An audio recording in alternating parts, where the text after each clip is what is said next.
KPBS On Demand is supported by Marrokal Design and Remodeling, helping homeowners with their home remodeling needs. From ADUs to kitchen remodels, room additions, and custom homes, Marrokal Design and Remodeling can help homeowners design and build their dream homes. More at trustyourhometous.com.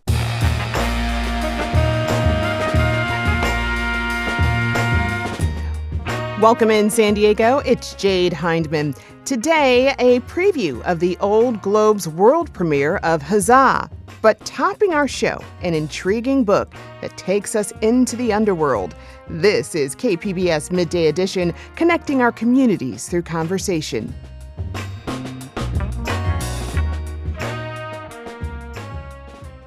Okay, so here's a question for you. How would one find themselves in hell? Well, many myths, legends, and stories of old have explored that very same question, kind of like Dante's Inferno. Well, now author Rebecca F. Kuang adds her own story to the underworld mythos with her latest book, Katabasis. In it, two graduate students go to hell to save their professor's soul. You likely know Kuang for her other books like the Poppy War Trilogy, Babel, and Yellowface. Well, Midday Edition producer Julianna Domingo spoke with Kuang about Katabasis and her own journey into the underworld. Here's that conversation. So I'd love to start from the very beginning. The title of the book, Katabasis, quite literally refers to the story of a hero's descent into the underworld. Can you talk about how Katabasis first came to be? Well, I was doing my PhD, still am doing my PhD, might never finish. And people were joking all the time, oh my gosh, academia is hell, academia is hell. So being me, I took that very literally and I thought, what if academia literally was hell?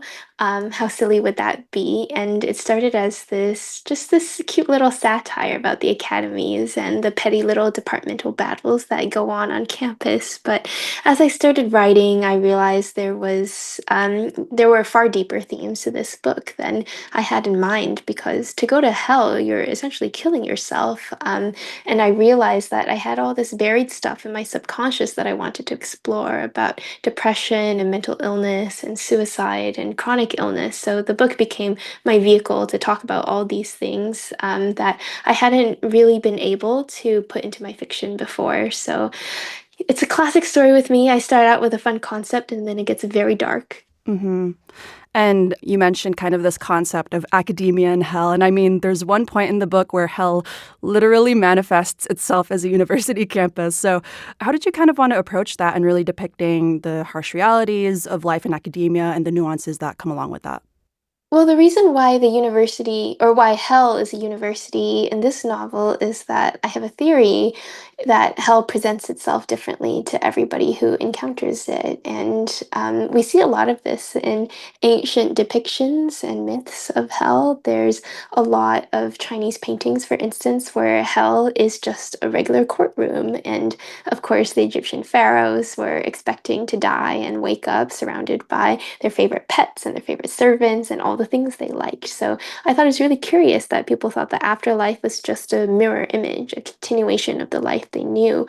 One possible explanation for this is that the punishments in hell would only make sense within a moral universe that was legible to you, a world that you were already familiar in, but were looking at from a different angle. So that's why Peter and Alice are in hell as a campus, but actually hell is this state of flux that constantly reconstitutes itself and presents itself differently the further they trek throughout. So I think the point I'm trying not to get across is not that academia is uniquely hellish, but for these two people who have spent their whole lives mired in academia, the punishments of hell would only make sense in a campus format. Speaking of, there are a lot of references throughout the book to famed journeys through hell, whether that be Dante or Orpheus. Can you walk me through some of your greatest inspirations for hell? As it's depicted in the book, you've mentioned a few already. And which of these stories Katabasis is really rooted in? I think geographically, it is just very on the nose, inspired by Dante's Inferno, the descriptions of desert landscapes, the barren rocks, and the suffocating bogs of Wrath, for instance. All of that is imagery that I was so taken with when I read it in the Inferno that I put my own riff on them in Katabasis. But it's actually T.S. Eliot's The Wasteland that is the most influential text on how hell is described. There is this line in The Wasteland that reads, "I will show you fear in a handful of dust." And when I read that, I got full body shivers. I thought, this is amazing. So just that line forms the backbone of the alienating, disquieting creep of fear that Alice and Peter feel as they trek further into the deeper courts and they start realizing that perhaps they're not alone and something is stalking them throughout this desert landscape. So, of course, we have to talk too about the characters who are at the heart of this story. So, let's start with Alice Law. She is a graduate student who is literally dead set on becoming a tenured magician. How did you conceive of her character, and what about her felt most compelling to write about? Well, Alice's issue is that she's totally delusional, and I think this is a common personality type in academia, people who are constantly believing against the impossible, who are so passionate and obsessive about their research that they're willing to overlook a lot of things. For instance, the joke that every PhD student implicitly understands is the existence of a job market. Most of us doing PhDs know that we probably won't get jobs. There just aren't enough positions to go around. The PhD is in this impossible endeavor. But Alice thinks that if you just close your eyes and pretend that there's nothing wrong, that everything's going to be okay, then these systems of belief are going to keep you going up until the very end. So the key to Alice's character is understanding that she's wrapped herself in all these catechisms, these cages of belief that will ultimately fail her and fall apart. And when that happens, she will have nothing to orient herself in reality. So much of the book is exploring how she finally comes to terms with the truth and learns to break free of the delusions that she has relied on for her survival. Right. And in some ways, there's also her foil. So let's talk more about Peter Murdoch, who is her academic rival, and in Alice's eyes, also the darling of their department. What can you tell us about Peter and some of the ways that he is similar to Alice's character, but also differs? So Peter is annoying because he makes everything seem so easy. He's an academic who's the child of academics, so he knows everybody, he knows the language, he knows the social code. He is totally comfortable in any room. He never gets intimidated. Everybody adores him. And to Alice, who is such an awkward loner who feels deeply intimidated by social gatherings, he's living this life of impossible ease. And she's so envious of the grace and the lightness with which he moves through the world. But all of that greatness, grace and lightness is concealing something. And I won't go into spoiler territory, but Peter has secrets of his own, and there are vulnerabilities that he's refused to let everybody see. So he's really leaning into this easy genius shtick because it's easier to be seen as a genius instead of what he fears would rather stick in everybody's minds. So with the Peter character, I'm trying to emphasize that you really don't ever know what somebody's going through or what they're struggling with. And it can seem like somebody has every privilege in the world, but you don't know what's lying beneath the surface. Hmm. I want to dig a bit more into Alice and Peter's relationship because on the surface, they're academic rivals with these kind of conflicting expertise. But throughout the story, we start to peel back some of those layers and see more of this shared history between them. Can you talk a bit more about that and how you approach their dynamic? I like to write rival dynamics. They're always so much fun for me because a rivalry is a kind of romance, and there's so many examples in great works of literature where the rivalry feels more intimate and more sensual almost than a romantic relationship. And as academic rivals, Alice and Peter have been forced to pay very close attention to one another. They're probably the most careful readers of the other's work. I mean, Alice can recognize recognize every single letter of Peter's handwriting. They understand how the other thinks. They understand the patterns of their minds, the mistakes that they tend to make, or their particular forms of brilliance, which means that when they're opposed to each other, they can go to nearly deadly warfare. But when they're working on the same team, then they're basically unstoppable. That was a really fun dynamic to write. I want to talk about the magic system in the book. Personally, it was really compelling to me, especially in all the ways it's rooted in analysis and reasoning and logic. Talk about how magic works in this universe. So this magic system is based on logic paradoxes, and essentially it's just premise, premise, conclusion, the basic structure of a syllogism, but the way a paradox works is you go from two seemingly plausible premises that make sense, that you can't find any problem with, and you end up at a conclusion that seems unbelievable, that defies the laws of physics or puts you in a totally surprising situation. So I like the metaphor of the logic paradox, especially paradoxes of rational decision making, to illustrate how we can be so delusional in our beliefs that we make a set of decisions that seem totally rational and will maximize our well being and find ourselves far worse off than when we'd started. And the book is also pretty funny, kind of amid all the darkness and the grittiness. I'm curious, how did you approach balancing the tone throughout the book? And was there anything you specifically really wanted to achieve in terms of that tone? I think I'm just an essentially goofy person. That's just how I talk and how I think. My husband is an academic as well, so that's how we speak at home to each other. We're always mixing registers to be ridiculous. So either we'll be talking in like a formal academic register about some thorny conceptual problems and then summarize it in a very silly, casual phrase, or we'll be talking about a casual, everyday situation and then describe it with formal academic register. And I just think that's hilarious. So I wasn't trying very hard at the humor. The way that Peter and Alice talk is just how I talk at home. That's awesome. I love that. I'd love to talk a bit more, too, about how Katabasis stands apart from your previous books, like Babel or the Poppy War trilogy. Was there anything different about writing this story compared to the other fantasies and fantasy worlds you've written before?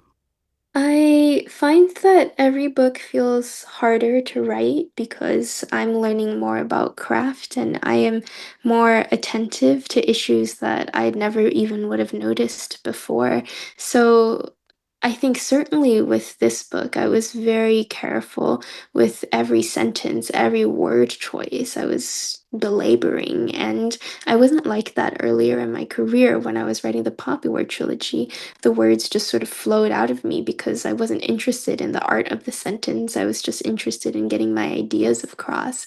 And now I'm learning more about poetry and I'm thinking more about the rhythm and the musicality of a sentence. So I did a lot more reading out loud of this book than I have with previous books. I think my ear is just becoming sharper and sharper for the sound and shape of language as I get better at writing, and I hope that's reflected in the prose. And I've seen a lot of people on social media really preparing themselves for Katabasis. And by that, I mean they're putting together reading lists and other material. So what are your thoughts on, the growing popularity of reading guides in these spaces, social media, and the idea of also getting readers into the works that inspired books like yours? Oh, I think it's amazing. I've been shown some of these videos and they make me really, really happy. I think in an era of all these attacks against intellectualism and a general dumbing down of culture, the fact that young people are on TikTok telling each other to read the Aeneid is so, so cool. So I'm happy to have contributed to that in any little way. Personally, I don't think that there's a list that you have to read before you read the book. I've tried to make everything very accessible and intelligible, even if you have no background in any of the fields that I'm writing about, because I also don't have an academic background in philosophy or logic or math. So I've had to explain these concepts in terms that were accessible to myself. But what I hope most of all is that readers who pick up on references in Katabasis then go on and read those texts as well. So if you read the book and then decide you want to read T.S. Eliot or Jorge Luis Borges or Nabokov or Dante, then all power to you, and I hope you have a really good time. Mm-hmm. I actually saw a TikTok where you recently talked about diving into, kind of the mathematical part of this, right? In the book, we talk about hyperbolic space and all these different concepts. Was there anything specific about, that field of mathematics that was really interesting to you that, or maybe something that happened in your research process that kind of stood out while you were writing this book? I think I'm just attracted by the formal elegance of math. I had also read a lot of Lewis Carroll, who, of course, is the master of articulating really fun math concepts through little stories, and there's multiple Lewis Carroll references throughout the text. I haven't taken math in almost a decade, but my literary agent was an English math double major, and she's married to a math professor, so they actually sat me down over Zoom and taught me hyperbolic geometry and how this would interfere with the geography of hell for several sessions. So if there's anything mathematically accurate in Katabasis, it's all thanks to the Bowmans. Shout out to the Bowmans. So you'll be coming to San Diego very soon. I understand it's the first time you'll be doing a book talk in our city. So what excites you about coming to San Diego? I don't go to California very often. I joke around with my friends all the time that I hate the West Coast, and I'm a New Englander, so I have very few excuses to get over there. I've heard the food is good. Heard the culture is popping. One of my best friends and bridesmaids, she grew up in San Diego, and we had actually a vicious email exchange where I kind of brazenly declared that there's nothing good in California. Everything interesting is in Boston. And she wrote like an essay in response about the history of where she grew up. So I'm excited to see that for my own eyes. I've been told that I will be taken out for the parent treatment by her parents. So I'm just, yeah, I have no idea what to expect. And I'm just really, really happy to have this career where I get to travel to so many cities and meet readers from so many different places. Totally. And we're so excited to be having you come in San Diego. So ultimately, what do you hope readers will take away from Katabasis? I think on just a very personal level, the book was a way for me to explore this basic question of why life is worth living and how you get there. So I hope that anybody who is in a similar place will find some comfort in the book and also think that the question of life has gotten more interesting. That was author Rebecca F. Kuang speaking with Midday Edition producer Julianna Domingo about the book Katabasis. Kuang will have a book talk on September 11th at Point Loma Nazarene University's Brown Chapel. More details about the event can be found on KPBS.org. And a quick note of clarification before we go. In this segment, you heard the professor say that wastewater tracking had stopped. While it did in fact stop earlier this year, it has since resumed as of June.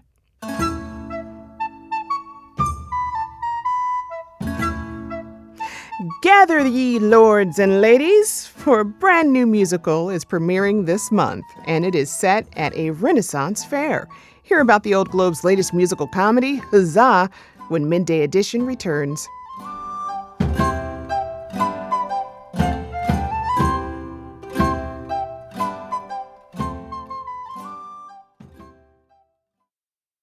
Welcome back to KPBS Midday Edition. I'm Jade Hindman. Next week, the Old Globe Theater will open the world premiere musical Huzzah. The comedy follows two sisters as they try to save their father's Renaissance fair from financial ruin. KPBS arts reporter Beth Accomando went behind the scenes to an early rehearsal to speak with the director and creators. First up are the Tony-nominated husband and wife team, Nell Benjamin and Lawrence O'Keefe, who created the book Music and Lyrics for Huzzah. Take a listen. So you have a world premiere musical coming up here at the Globe Theater. Huzzah! Huzzah! Huzzah! So what inspired this? The musical is set at a Renaissance fair, hence the title, Huzzah. And we went to a Renaissance fair and were inspired by it many years ago. We were in our 20s. We had just moved out to LA, and some of our Hollywood friends who thought they were super cool and smart said, you have to go to this thing called a Renaissance fair in San Bernardino outside of Pasadena, and you're going to love it. It's so stupid. And we thought, oh, that's great. We'll go and see A people. thing to make fun of. Yeah, we thought, oh, maybe this might make a sitcom where we can be like The Office and make fun of people who hate their jobs. But everybody loved their jobs. We went there and everybody was good at something. They made things. They made swords with their blacksmith practices. They knew how to actually joust on real horses. The theater acts, like, put together these acts of their own, and they didn't charge admission for the acts. They would pass the hat after if you liked it, which is, again, for a theater person, pretty badass, pretty amazing. And so we thought, no, this is not something to make fun of. This is some place we want to be every day. So we went back and we loved it, and we met people there, and we got to know the environment there. I think the vibe there is different from anywhere else. It's very different from a Knott's Berry Farm or a Disneyland. Wonderful places where you can have wonderful fun, but the particular fun you have at a Ren Fair, you kind of make part of it yourself. You bring it. Even if you're not dressed in Renaissance garb, you go there to play in a different way, and it's a wonderful respite from the rest of the world, but it's also kind of the best of us.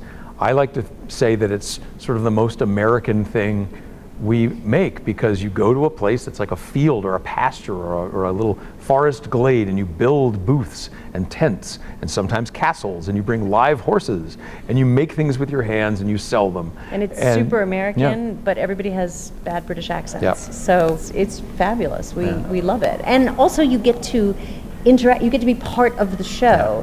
And you interact with other people who are in their own strain. Like, we would go to one and there would be a guy dressed as Leonardo da Vinci, and he's built his own flying machine. And so you got to go up to that guy and say, hey, what's the deal here? And he'd say, I am Leonardo, and this is mine. He's got a terrible accent, but he's wonderful, and he's built a flying machine. Yeah. And so as nerds, we were enchanted. Yeah, a lot of people think that a Ren Fair is like Disneyland for Lord of the Rings geeks. It's really a place where nerds are safe and sexy. And we felt very safe and sexy there. And so we, for years, have been thinking we want to make a show that celebrates these people, that does not make fun of them, but actually sort of puts them alongside the audience and blurs the distinction between show and audience. And that's very helpful because, of course, if you love Ren Fairs, you will dress up yourself and go. They're called platrons because they play, but they also, they're patrons. The platrons dress up as ninjas or pirates or Gandalf or Darth Vader in a kilt. They pay admission. They don't work there, but they make part of the magic there. And I just love that. Yeah, I admit, we go dressed as various things, various garbs. Yeah. And it's just a great thing to do. I feel like it's only polite to at least try to go in garb. I'm not, you go and someone is dressed in a Queen Elizabeth outfit they've made themselves, they've hand sewn it, with using only thread that was available at that time, and you're like, I am outmatched, and you know what? Great. And what was it about Ren Fairs that you kind of wanted to take and mold into this musical? I think it's definitely the performative aspect of it. The family aspect is my favorite. Most Ren Fairs, the first Ren Fairs were invented by families. They were invented by close friends or actual relatives who pooled their resources and their weird skills to put together a unique entertainment that didn't exist before. And then a year or two later, they made a lot of money. And then the question is, could they hold on to it? Could they build it? In the marketplace, it can be hard. Some Ren Fairs survived, and some Ren Fairs to this day, 30, 40 years later, are still run by families. Others didn't survive, and they got bought up by conglomerates. And that's fine too, because some companies, they can run these fairs better than the families could. But the interaction of a family whose main activity is to create this particular kind of dream, that was very interesting to us. And so our show is about a family. It's founded by a visionary, flaky hippie, and he has two daughters who he raised in the fair and of the fair, and now they're taking over and they're trying to figure out how to run it. They have two very different ideas about how they should run their lives, their family, and their fair. Every fair is a place where people of different interests and nerdinesses come. So for instance, somebody's doing purely historical stuff. Somebody's a fairy. Someone's doing Lord of the Rings. Someone's doing Darth Vader.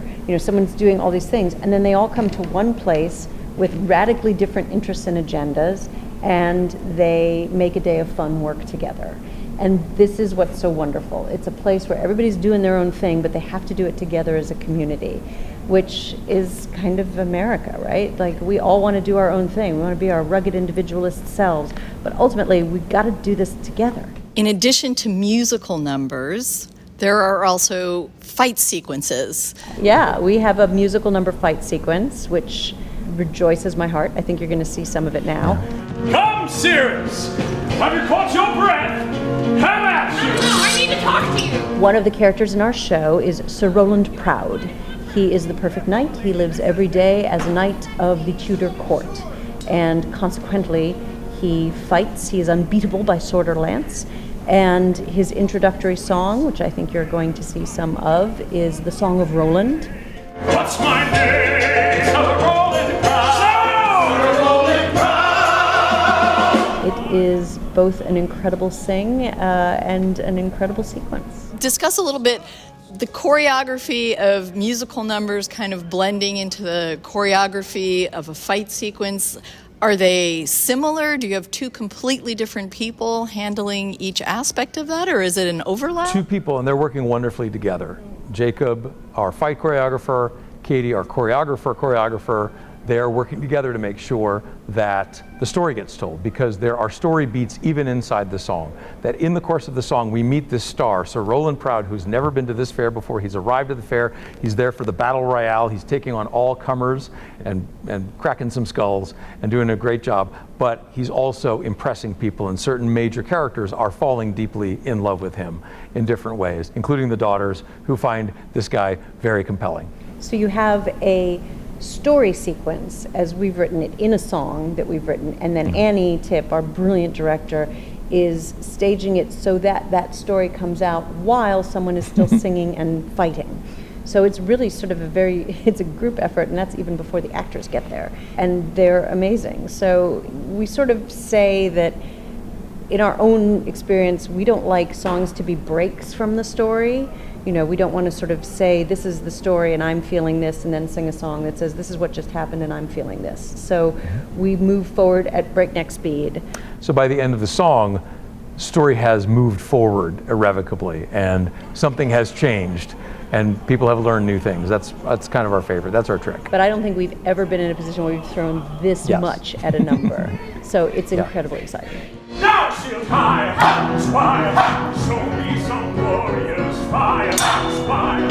I love action movies, and we think of musicals as sort of being like that, because the story doesn't stop for an action sequence, but you put action on top of it. And so likewise with a musical, you don't want the story to stop for your musical number. You want it to continue through while this incredible stuff is happening. And so now we have a number that is, the story is continuing while musical numbers and action sequences happen at once. A lot of musicals, this plot will stop dead for a person to explore a feeling and have a great melody, and that's really great. I'm just not really good at writing that. We get a little impatient, and we want the story to keep changing even while people are singing. And so that's what makes us restless, but that's also what makes us children of action movies. Yeah. The car chases, the kung fu fights, Jackie Chan movies, Hong Kong movies. Or like a Jerry Bruckheimer action movie. We didn't grow up with Golden Age musicals. We grew up with action movies, so we write accordingly. All right, well, thank you. Bad Boys 2, the musical. Huzzah! Huzzah! That was Nell Benjamin and Lawrence O'Keefe, who created the book, lyrics, and music for Huzzah. After watching a rehearsal of the Song of Roland number, complete with swordplay, I spoke with director Annie Tippe and asked about the challenges of a musical where you have dance choreography flow into fight choreography while actors are singing. The challenges of this musical are the utter delights of this musical. I think because the piece takes place at a Ren Fair, things seamlessly move between spoken word and dance and fighting, because that is what you would find at a Ren Fair. So I look at the challenges actually as like the perfect cohesion of what being at one of those fairs feels like. It's very all-encompassing, it's very intoxicating, and at any point, a swordsman could be thrown at your feet, which is delicious. So as a rather nerdy person myself, I feel like Ren fairs are a little bit like Comic-Con in the sense that if people have never gone, their first reaction sometimes is to snicker or make fun of these things. So how does that context inform the way you're putting the show together and how these characters are being presented? That's such a good question. I'm thinking about it for a second because I find that to be at the profound heart of the show. I think with any culture that is viewed as niche, nerd culture, comic culture, Ren Fair culture, there's definitely an outside eye that can glance down upon it and say, oh, you've chosen to live your life in make-believe. You've chosen some kind of alternative reality to living in this world. And if you spend time in one of these places, I think what you find is people who are really engaged in creating the kind of world they want to live in, a world that is welcoming, that is empathetic, that is wild and free and welcoming to people. So I did get to see some of the swordplay, which was very exciting. And as a director, what's it like working with fight choreography and getting people comfortable to the point that everything flows effortlessly from dance to song to swordplay when some people may have never carried a sword before? I have certainly never carried a sword before, but we're working with a world-class fight choreographer, Jacob. So the process is first, what is the story we're trying to tell? And we talk through the story, we talk through the story beats, and then it's a very slow, calculated process of layering in the fight choreography so that, yes, it's impressive, yes, it's exciting, but at the very end of the day, each move and each sword hit is a storytelling gesture that gets us from A to B. And Annie, does the music help in any way to accentuate or guide the actors through some of the fight choreography? Yes, I think when you're choreographing a piece with dance, you're looking for the accents and the orchestration to lift the music and to be in cohesion with it. So Jacob is looking for the sword hits that clash at the perfect time that the music wants it to clash. And Larry is such a brilliant composer. He's written the song with those hits in mind and written lyrics all around it, so it's almost self-evident when you're staging it where the hits want to come and how the fight wants to be crafted, because Larry and Nell have written such amazing music for it. All right, well, thank you very much. Thank you, I'm excited.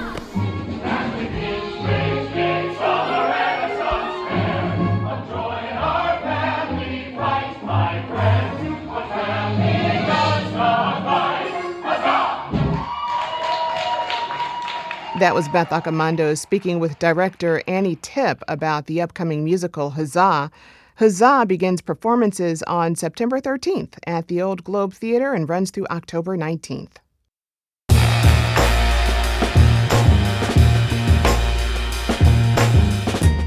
That's our show for today. I'm your host, Jade Hindman. Thanks for tuning in to Midday Edition. Be sure to have a great day on purpose, everyone.